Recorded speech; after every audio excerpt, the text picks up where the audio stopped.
Are you having trouble breaking through that ceiling, getting your music out there and your music career taking off? Are you seeing others around you or maybe on social media that are having more success than you and your latest release just is not doing as well as you'd really hoped? Well, maybe the difference between you and them is smaller than you think. Let's have a think on that. Hey, everybody, and welcome to today's episode. And today we're going to be deep diving into the top 10 habits of successful musicians. This is a continuation from last week's episode where we talked about the 10 worst habits that we as musicians seem to carry around. If you haven't seen that one, go take a look at that or go take a listen, whatever you listen to on your podcasts. And as we get into this, we're just going to break down some of those habits that really can set apart other musicians from those who aren't quite getting as far or getting as many fans or followers or listens, whatever it may be. And if any of this helps you out, please take a second, give us a subscribe, give us a like, give us a follow, whatever it can be. Those things can really help us get the word out there and help other musicians and get more content to you to help you further along in your way. So let's get right into it.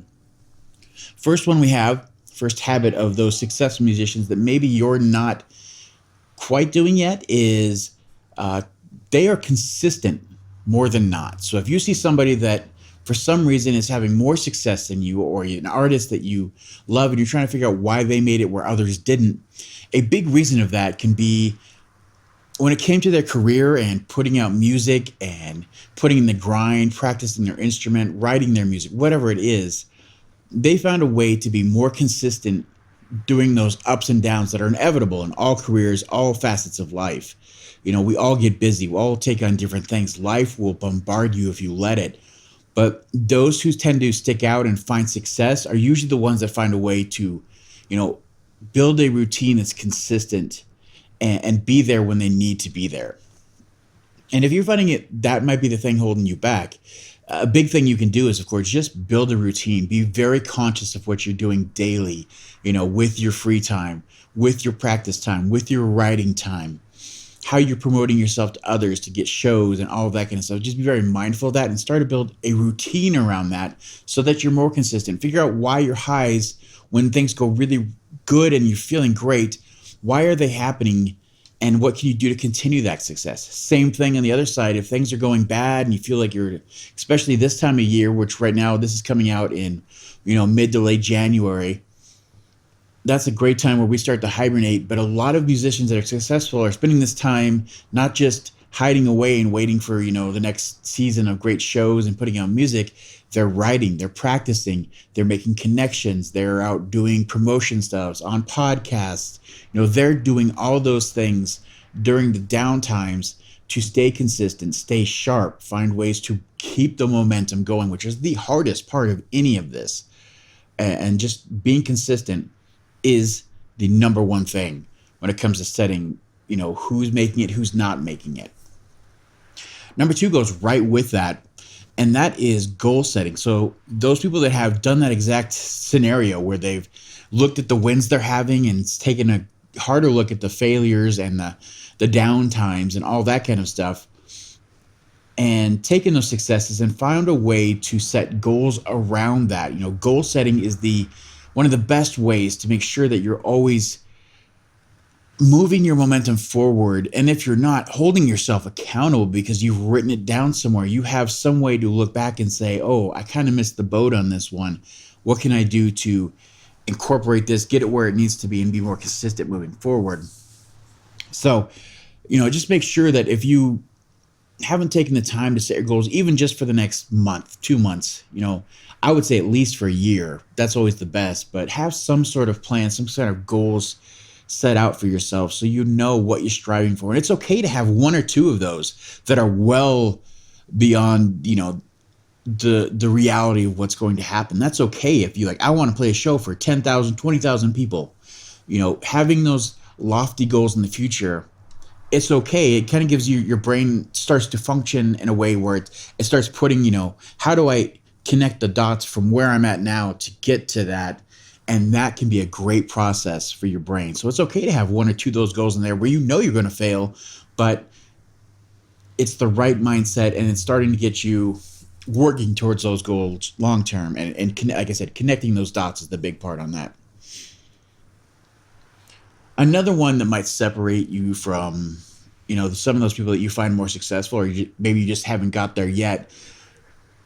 A lot of the people out there that are having great success, especially now in our current market and the way things are really creative.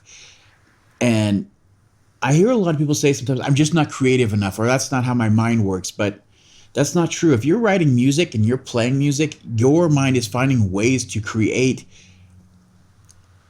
sounds that we love to hear from nothing. That is incredible. So creativity is there. It's just applying yourself and being willing to put yourself out there. We're all going to have those moments where we're a little cringe, or we might feel like we're bothering everybody just because we're putting ourselves out there so much. But that creativity starts to blossom when you let it. I know it's there. It doesn't matter who you are. We all are capable of it. So just take examples of those people around you, the ones that you're pointing at and saying they're successful. I could be there. Be sure to reference why they're getting there. Look at their social media pages. What are they doing? What are they doing with their music? What are they doing with their live shows? How are they connecting with fans? Use whatever creative ways they're doing it and look at yourself and say, how can I do that? What part of that resonates well with me and the people I want to hear my music? And then start to work that into what you do on a daily basis, a weekly basis, a monthly basis, whatever it is. Just follow that path. But creativity is in all of us. And don't let that be the one where you draw the line and say, I'm just not creative like others, because you are. Now, that goes along with number 4 here, and that is self-promotion. And of course, with the creativity and those people that you're pointing out, I guarantee you the ones that are successful are great at promoting themselves or having others around them that are great at promoting them. So there's that line where we are always afraid of crossing, going to, narcissist or too self-involved. But if you're not out there pushing your music and being proud of what you've done and finding ways to get others to come in and listen and be part of that and grow with you and hold you up when you're not around, to show everybody like, hey, this person's absolutely amazing. Are you looking at it? Are you listening to what they're doing?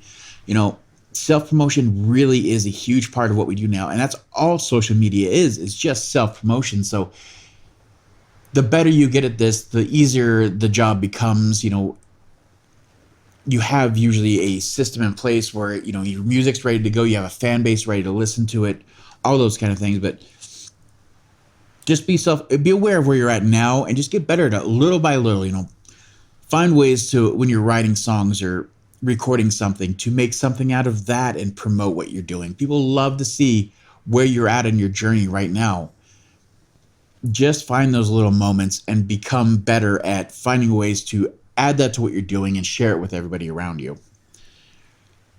Number 5, I guarantee you, if you've found anybody that is successful, especially if you're talking about the people with the bigger names and the people that really have made it as a musician or an artist, they have resilience and adaptability. And if you've ever read a book about anybody that you love in the music industry, a hero, somebody you look up to, I promise you that story they're telling is one of somebody who was bad in the beginning, didn't have any connections, didn't have any money, didn't have the gear, didn't have, whatever it is, on and on down the list. And, they had failure after rejection, after, nobody listening, nobody wanted to hear them, not getting signed, you could just go on and on and on. It's part of everybody's journey, but every time they found a way to keep their head up, adapt to what was going on, and move in a different direction and keep going forward. That is a fundamental part of anybody that has success. They never are who they thought they were going to be in the beginning. When they look back and said, I want to be here, they've gone on this journey and been okay with the sharp turns that happen and found a way to still keep who they are, keep their principles, keep their music, keep the fundamentals of everything about themselves, but just shift with what was happening. This is a learned skill from day to day that you can just, as something happens that you don't like, or if we take a downward turn, just find a way to make a positive out of it and move forward on to the next thing. And as you do that from day to day, you'll find yourself digging deeper to find the positives in things that aren't very positive or might be perceived as a loss or a failure, and move forward and shift and adjust. So that's a great thing, that all of these habits that great musicians and artists have. Another fundamental of those musicians and artists you're looking up to, especially if they're starting to grow and get bigger numbers and get out there, they record often. And the deal with that is that the more that you're hearing yourself and being self-reflective and getting your music out there to the world, the more that you're spending time in either your bedroom or a studio or whatever it may be, just capturing the musings and the thoughts and the noodling around you had on your instrument that sounded great, could be a song, and taking that time to develop as an artist and using recording as a tool to put out their ideas and their concepts. Those people really start to move forward and go farther because they have something solid, one, to sell and make money off is a huge part of that. Two, is something to share, find a way to put it in all of their social medias, put that music behind the videos they're making, whatever it may be. There's so many different ways that keeping music coming and flowing and promoting, getting your name out there, people, being top of mind because you have all this music coming out because you're constantly recording. That is one of the things that can start to separate, those who are making it, those who have that growth going forward versus those who are falling behind. And you kind of forget, oh yeah, they're musicians. They have great songs. I like it. I hope something new comes out soon, when you hear their name, but it's never top of mind. So just keep that in mind. That's a great habit to have. Of course, and this next one, number 7, is one that goes for almost any industry you're in. I don't care, but especially musicians. Continuous learning. Always finding ways to incorporate something new that you didn't know how to do before or that you need to do, and learn how to do it and apply to what is going on in your career. A quick example of this would just be like, if you've always had other people doing your artwork for you or whatever it may be, and then you just constantly find yourself being held up by looking for somebody to take the photograph for you or do some graphic design for you. Maybe that's something that you can watch some YouTube videos on, get better at, get the right software, screw up a couple designs and keep getting better and better and better. And then soon enough, that's something that you do.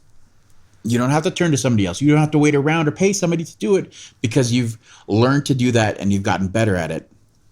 And this goes on and on and on. You can start doing your own sound for live shows. You can get better at recording and getting all of your stuff taken care of for that, getting better at playing your instrument or your vocal, whatever it may be, continuously learning tricks and scales and different techniques, all those kind of things. As a musician, if you're not growing, then you're dying. It's just the way the life is. It goes for almost everything, especially musicians. So let's go on to number 8. And those things we just mentioned are perfect for that, because number 8 is finding the balance. And that, again, we talked about this in last week's episode, but we're just going to continue forward with it because it's such a big thing. Today, we're asked to do so much as musicians, being that your own booking agent, being your own recording engineer, being your own promoter and running all your social media networks, all of the things that go into being a modern musician today. The better you are at finding a balance and being somebody that can do all those things and keep the momentum going, never letting anything fall too far behind to the point where you might not want to do it anymore. You get bogged down because you don't want to deal with all these things and it's just getting out of hand. The better you can get at being on top of everything, the better your career can be moving forward. I guarantee you, anybody that you look up to or have respect for in the music industry, they're great at doing this. Even if it just feels like they just go up and play shows, I guarantee you there's so much going on behind the scenes that they're a part of, and making sure that all of those are up to the where they need to be, and everybody's feet are being held to the fire that are helping them get there. It's all part of that, finding that balance. Number 9 is one that doesn't get talked about enough, and I think it's more important than almost all of them personally, and that is effective communication. And I can guarantee you can take any one of these and go back and take a look at them, and if you aren't good at being a or somebody who communicates well with others or gets the point across or does it in a way that also builds up others and includes them and makes them want to work with you, then I guarantee you're not going far in any industry, but especially in this one. And if you have a band or a group that you're in, this one's the most important because that's just another relationship. That's a family right there, basically, where you are trying to find ways to, honor their creativity and their wants and their needs versus what your wants and needs are. And if you're not being open and communicating and finding, common time to talk about where you are, where you need to be, setting goals, setting, tasks and chores and spreading out the work, all those kind of things, and doing it in a way that's friendly, but it's getting done. That's the difference between somebody who is sitting in the background, and we all know somebody like that, that's just abrasive, harsh, and maybe they don't even say what they mean to say. They just say a couple words here or there, but you're supposed to read between the lines somehow. You don't want to be that person. It should all be out in the open. It should be very clear as to what you meant to say, what needs to get done, what I need from you, what can I do for you specifically to help you out, all those kind of things. So communication can be such a huge one, and that's one of the best habits that those that succeed have. Number 10, going on to the last one here. And this is, again, we talked about this last time as well, but one that I personally have a hard time with, and that is collaboration. And it's just part of growing up rural and living in the outside world of not a big city. You get good at doing things on your own. You're great at learning how to do certain things. And, you have that DIY mindset where I can get this done no matter what, but that can start to harm you if you aren't finding ways to work with others, to bring others into the fold, to make music with it. The whole point of this whole industry and what we do is to make something that we can share with others, and creating things with others to share with others is one of the best feelings there is out there. Collaboration is just one of the best ways to feel fulfilled and get the most out of what we're doing. And even when it comes to just pure numbers, if you're looking to grow yourself, grow your account, get out to people that haven't heard you yet, working with an artist that either is just a little bit outside of your genre or even in your genre that has bigger numbers, and you guys just write something together, or you do some instrumental work on what they're doing, finding a way to work together is a great way to draw new eyes and new ears on what you're doing, your projects, and it just starts to grow and blossom from there. So collaboration can be a great thing and very important. Again, those who have made it far have found ways to be collaborative with those around them, even if it's just in the beginning where they took somebody who wasn't great at what they did. Maybe they need to get some songs recorded, and they found an engineer that was just getting their start. They paid him, the bare minimum they could, but both of them grew at the same time. They collaborated together, and then they both started to grow. Those things can really be the difference between somebody who falls behind or gets ahead. So that's 10 great habits of successful musicians. I hope you found that useful. If there's some of them that you haven't gotten good at yet, or you haven't kept in mind or even thought about, try it out. If you have some that maybe we missed, or we can do a follow-up to this one, some more great habits, please share them below, send them to our email, do whatever it is. We would love to hear from you. And if this helped you in any way, give us a like, give us a subscribe, and maybe catch that in next week's episode too. That'd really help us out, and we'll see you then. Bye!